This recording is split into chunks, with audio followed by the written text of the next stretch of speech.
Hello my crafty peeps, it's Cheyenne from thePixieCrafter.com. Welcome to Scrapbook Saturday. So this is a two-page layout and it means quite a lot to me. These were all selfies that I took in 2012 and this was right after me and my ex-husband split. Now I was with him for 13 years since I was, just before I turned 18. So a lot of it was me figuring out who am I as an adult, as a mom without him. So I put them into Photoshop. I put them all through the same filter, same size to kind of give it some unification, and printed them out, cut them out, and arranged them. And I'm just tracing around them with pencils so I know where they're going to go. I also went ahead and took a photograph of them a picture on my camera, on my phone, and just so I knew where everything was. Now let's get out our party pattern mask. This is from Stampin' Up. It comes in a 4-pack with some other different textures. And I've got the Stampin' Up embossing paste, and I'm going to be adding a little bit of Melon Mambo ink refill to it. I'm just going to mix that right up, and I'm going to go ahead and use this on my background 12 by 12 Whisper White cardstocks, and just to give it some texture, some dimension to it, and I'm loving it.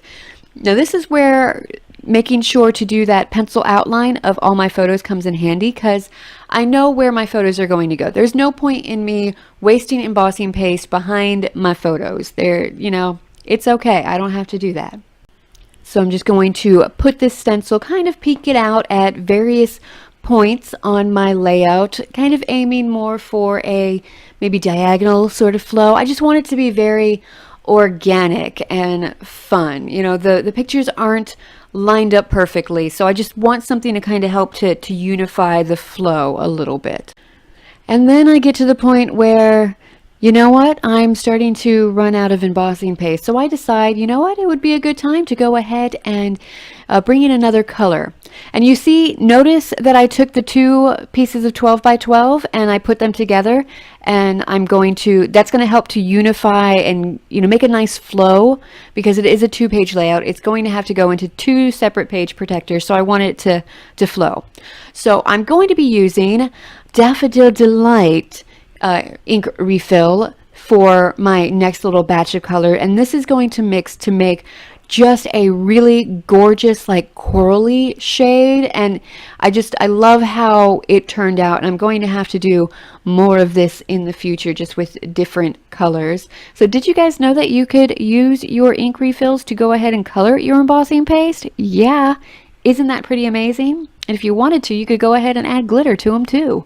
I thought about it, but I thought, that might be too much. Might be too much. And if I'm saying that, then it's probably definitely too much. So you see there, I just took where I smooched a little baby wipe to get just the surface wet, and then I used my sanding block to go ahead and take that off, and it worked miraculously.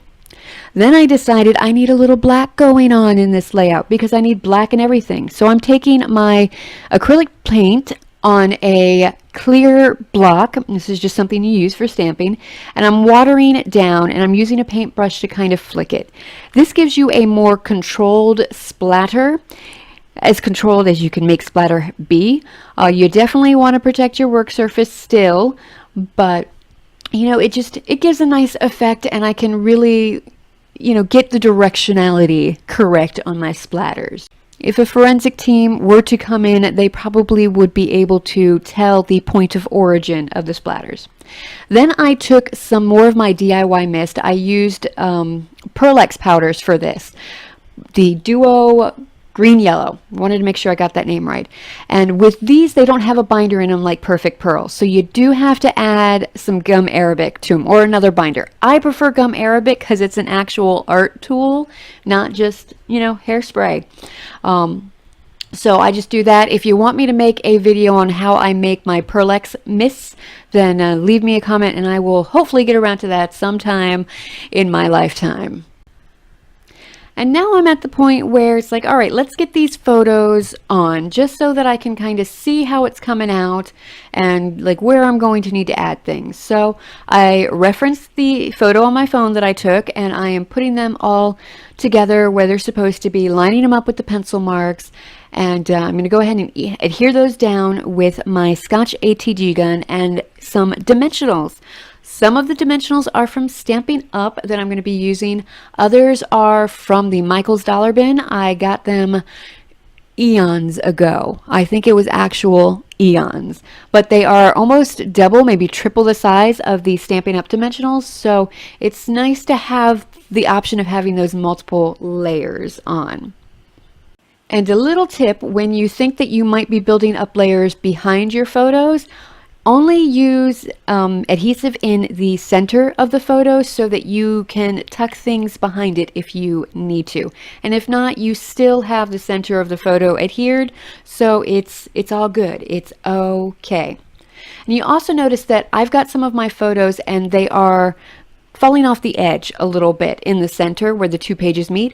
This is something I do to just, again, help with making it look like it's all one cohesive unit, not two separate 12 by 12 layouts.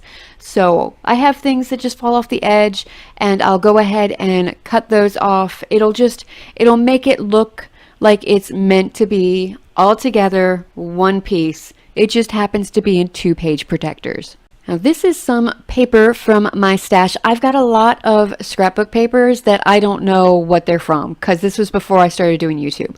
So I went ahead and fussy cut out some of those flowers. I'm not going to make you watch that because that is quite boring.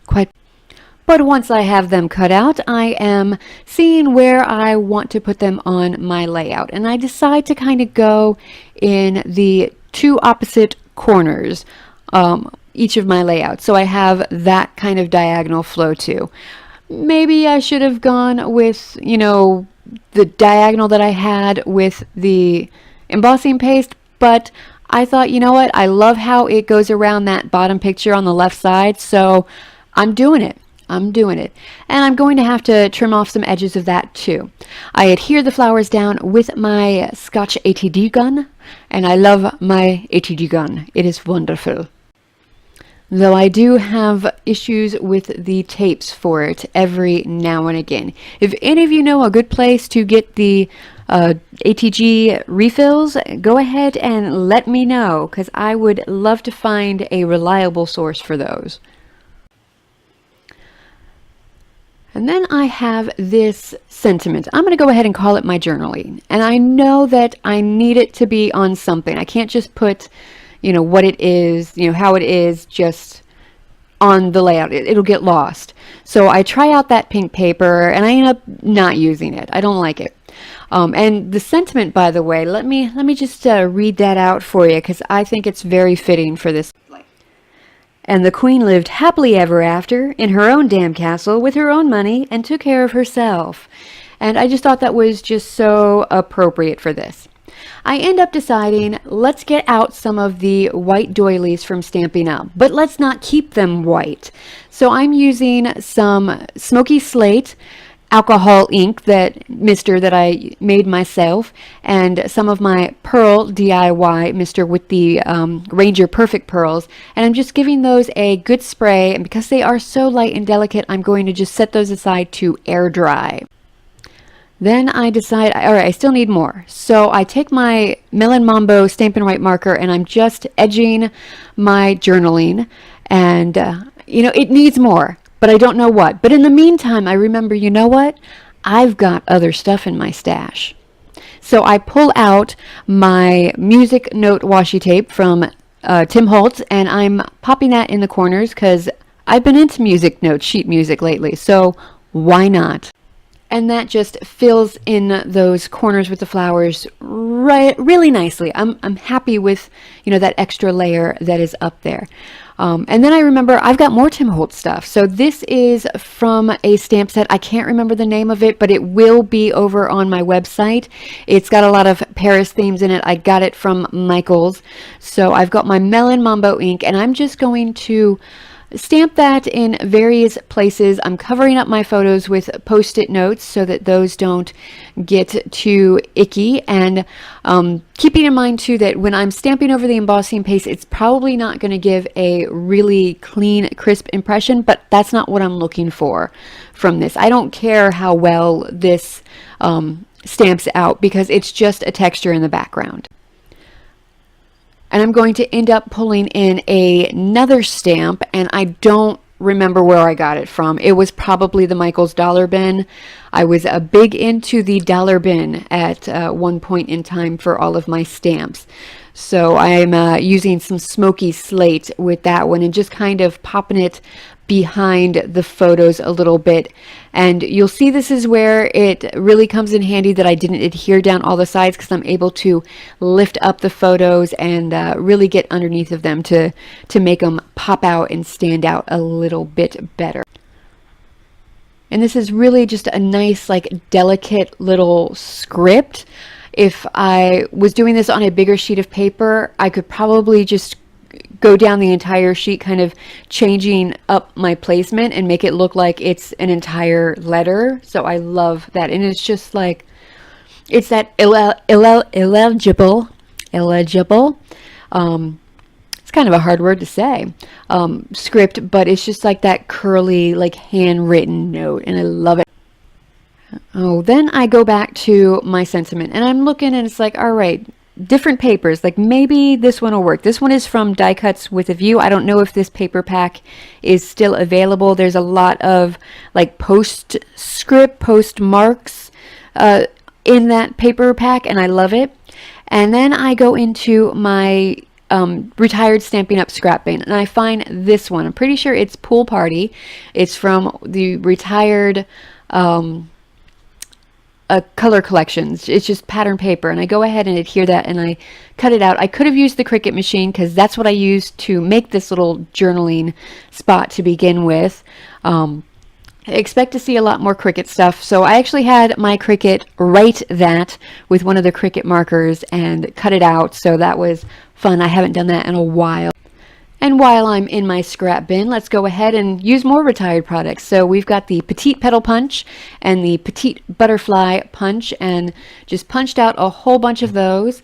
What's nice about the double-sided paper is that you can use both sides. So the piece that I did the flowers with, it is from Pop of Pink, which I believe is currently on the clearance rack if you are interested in grabbing some of that DSP. It's a really nice DSP. I like it. Black, white, and melon mambo. How can you go wrong? There's even some gold in there. And then, of course, you have to add some bling. So I took some of my rhinestones, and I'm just rhinestoning up all of the butterflies and the flowers that I punched out, because I've got to get better with actually using the things in my stash. I tend to collect and hoard and think there's gonna be something perfect that I can use these on, but then it never comes, and then I have things for 5 years, and the adhesive starts to go bad, and it's just sitting there. And so I'm going to be using a lot more of my old stash and just using that up. So I'm apologizing now, because there's going to be times when you might see something that you want, but you can't get it anymore. I'm just using up my old stash. Use up your old stash. It's important. Don't just like keep it there. Make stuff with it. Be creative.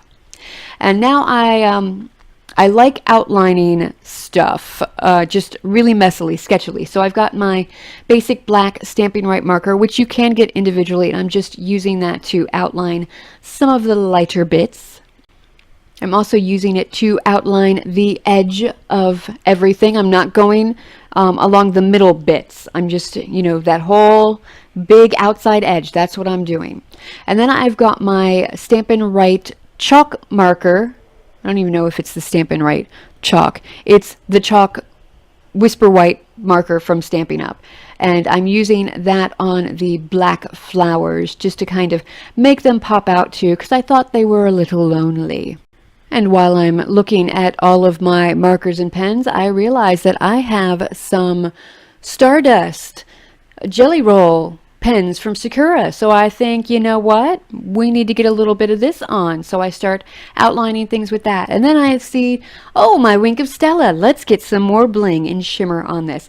And it's really subtle. The green mister that I misted, it does have some nice reflect to it as well. It's like a duo with a gold to it. So I like how I have some subtle shimmer on this page, and the bling from the rhinestones, and it's really nice. It really makes me happy.